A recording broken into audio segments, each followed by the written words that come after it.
आजच्या बातमीपत्रात मी शिबानी जोशी आपलं स्वागत करते. आता पाहूया बातम्या विस्तारानं. पश्चिम आशियातील सध्याच्या संकटाचा परिणाम संपूर्ण जगावर होत आहे.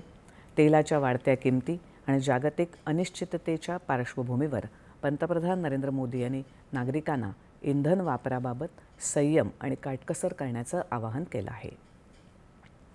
पेट्रोल आणि डिझेलचा वापर कमी करण्याचं, सार्वजनिक वाहतुकीचा अवलंब करण्याचं, अनावश्यक परदेश प्रवास टाळण्याचं, वर्षभर सोनं खरेदी न करण्याचं आणि वर्क फ्रॉम होमचं आवाहन त्यांनी केलं आहे. पंतप्रधानांच्या आवाहनानुसार विविध राज्यांनीही पावलं उचलायला सुरुवात केली आहे. उत्तर प्रदेशचे मुख्यमंत्री योगी आदित्यनाथ यांनी उत्तर प्रदेशमधल्या जनतेला पंतप्रधानांच्या आवाहनात सहभागी होण्याचं आवाहन केलं आहे. मुख्य सचिव, पोलीस महासंचालक, सर्व विभागांचे अतिरिक्त मुख्य सचिव आणि प्रधान सचिव यांच्यासोबत झालेल्या बैठकीत मुख्यमंत्री योगी आदित्यनाथ यांनी मुख्यमंत्री आणि मंत्र्यांच्या वाहनांचा ताफा तत्काळ 50% कमी करण्याचे निर्देश दिलेत.